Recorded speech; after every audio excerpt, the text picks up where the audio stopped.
74 days to go in the transfer window, and we've been linked with about 74 players. I'm here to tell you the latest rumours and get the opinions of my two guests on those rumours. Tom, let's start with the first one, which is a man coming back to West Ham, Joao Mario. It's a different perspective now, because under Moyes, you might not have fancied him, but under Pellegrini, has your opinion changed completely on the potential of getting him back? Completely. I was never against him. I think, you know, his style of play is probably was more suited to playing an Italian style of football at the time. You know, his build-up play was quite slow. He looked to make that extra pass, and unfortunately, in the Premier League, when you're playing against top opposition, you don't get that time. So I didn't, you know, I don't think we saw the best of him at West Ham. So, you know, potentially under a new manager, he can unlock the best, especially Pellegrini. You know, can unlock the best out of Joao Mario. Playing probably the more attacking football that might be suited to him. So yeah, I definitely, off of what I saw of him and the potential that he had, that Pellegrini could actually unlock what was best for Joao Mario. While a loan deal is the most likely deal reported, Inter Milan are more keen to sell him. Tom, would you like to see him come on loan or permanent? And what's your price value? What would make you think that's a good deal? Well, obviously the fee was supposed to be around sort of 30 million. I think that might be just about 5 million too high. Anywhere between sort of 25 and 30, I think would be good, because he is a good player. He showed it at the Euros a couple of years ago. That was, you know, what got him his move to Inter. So he's highly touted. I want to say around 25 million, but I think you've got to make a statement this summer. I don't think that loans are going to cut it with the fans anymore. So I think you have to make a statement. People were sort of warming to the idea of him coming back, especially under a new manager. So I think you've got to make a statement to the fans that they're going to invest the money and go straight for someone like Joao Mario, who potentially, and obviously he is probably regarded as quite a big name for us. Mike, in January, we probably would have signed Luigi, but would you like to see Mario come back to the London Stadium in the summer? Do you know, I would now, because I thought he got better as the season went on. As his time with West Ham went on, he started to look like he had some authority in the team. Do you know what I mean? I think he started to adjust to the Premier League. I personally disagree, though, on the loan thing. I think if we actually had the option to buy him for, as Tom said, about 25 million at the end of this coming season, and could have him on loan with an option to buy, I think that would be a good move as well, though, because then you freeze up the rest of your budget. And if he does, well, great, we'll keep him. And it gives him a whole season to adjust to the Premier League. And we'll play under Pellegrini, and we'll see the best of him, hopefully. Mike, our budget's supposedly 70 million, but we need to bring in 7 players. So doing the math, £25 million outlay would probably be your record signing for the summer, the highest fee you're going to pay. Is Mario worth that, or do you think he's not good enough to justify us spending so much money on one player? I don't know if he's the player to spend 25 million on. I mean, what's his best position? He's number 10, really, isn't he? Do you know what I mean? We've got someone called Lanzini, who's a really wicked number 10, and hopefully we'll get a chance to be a proper number 10. He's not really a box-to-box midfielder as such. I mean, our midfield is awful, and that's our number one priority, I would have thought. But I don't think he's that one player. Having said that, I think he's a good player, and I'd like to see him in the squad, but not if he's going to take that bigger chunk out of the budget. On loan for me would work. Someone else we've been linked to from Italy today is Fabio Borini. Tom, what's your opinion on this one? We know of him in England from his time. Mike obviously finds the link funny, so we'll come to Mike in a minute. But Tom, what's your initial thoughts on being linked to him? I'm scared. I'm really scared. I mean, look, if you want to say something good about him, he's versatile. He can play winger, he can play up front. Just because he can play up front doesn't mean he can score goals. Gattuso even tried him at right back for the last half of the season I saw for AC Milan. So, you know, he's versatile. He looks quite quick. But unfortunately, the main position that he seemed to play his entire career is striker, and he just does not score goals. I think he only scored 2 goals for Sunderland when he was with David Moyes in his last stint in the Premier League. So, no, I mean, it's just what an underwhelming statement that would be to go out and get someone like Borini.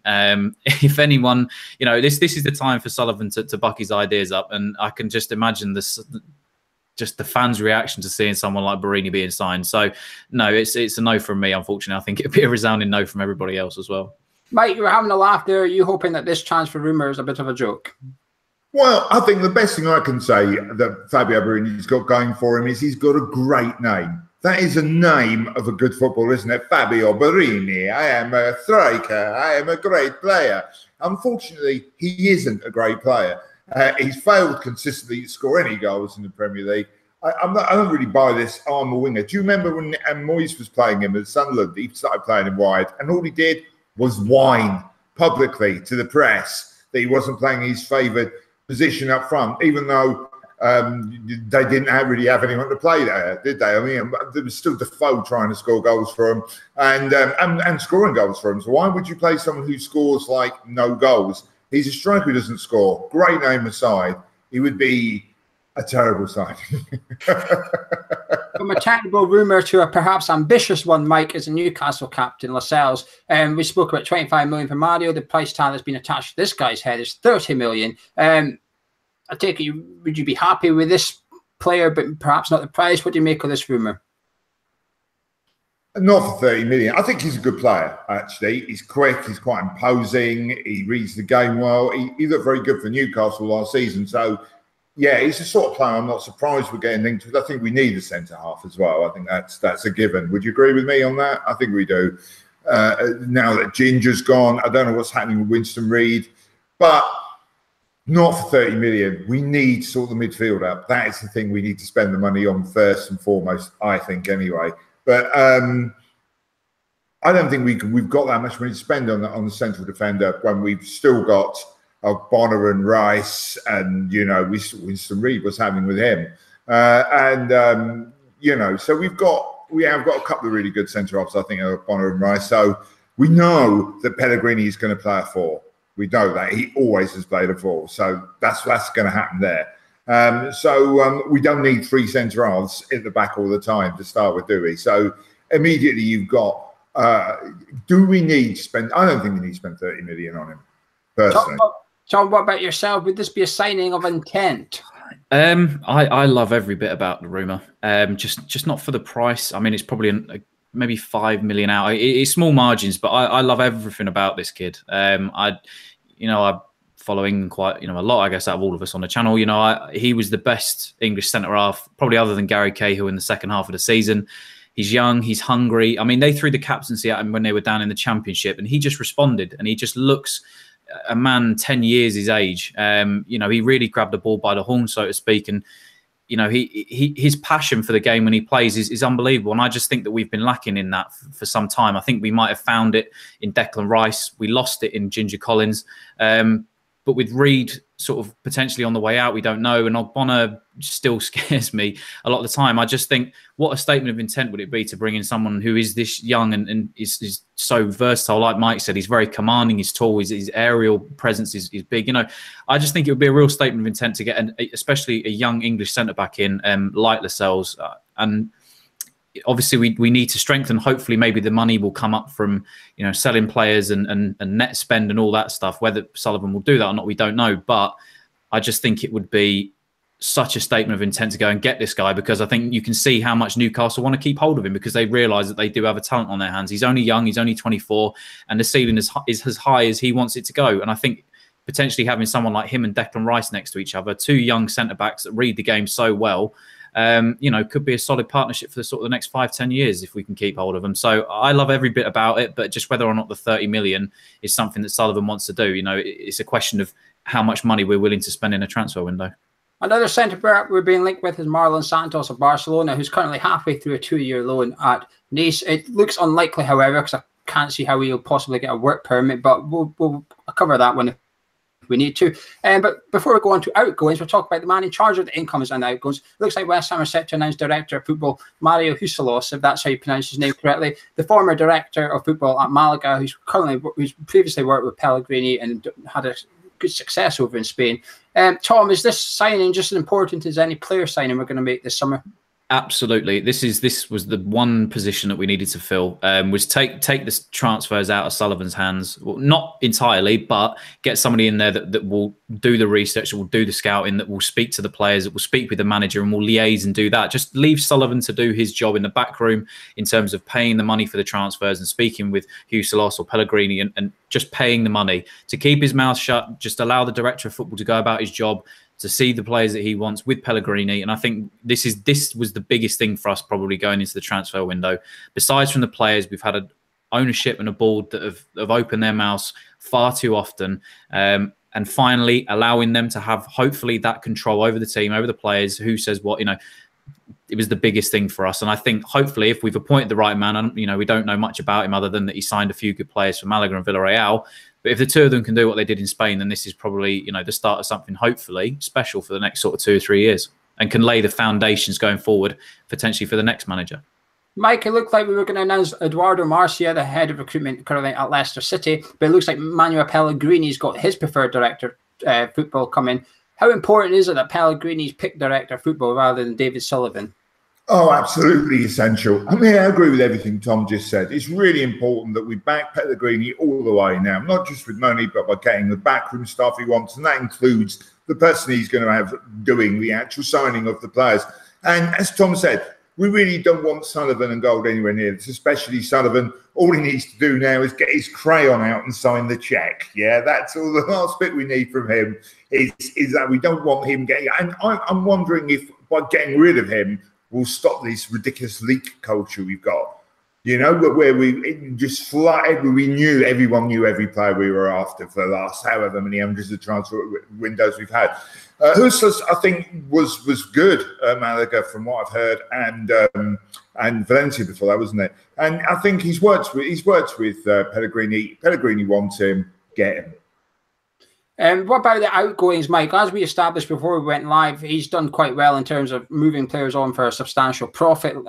Santi Cazorla probably being a prime example. Is this actually something that's overlooked at West Ham that could perhaps be essential? If we are going to have to move on our top talent, we're getting top dollar. Yeah, we failed with that miserably, haven't we? Payet's a great example. I know that he would only go to one team, etc., but largely we don't get the dollar we should be getting for players. So hopefully he'll do that if they go. Having said that, we shouldn't be selling anyone yet.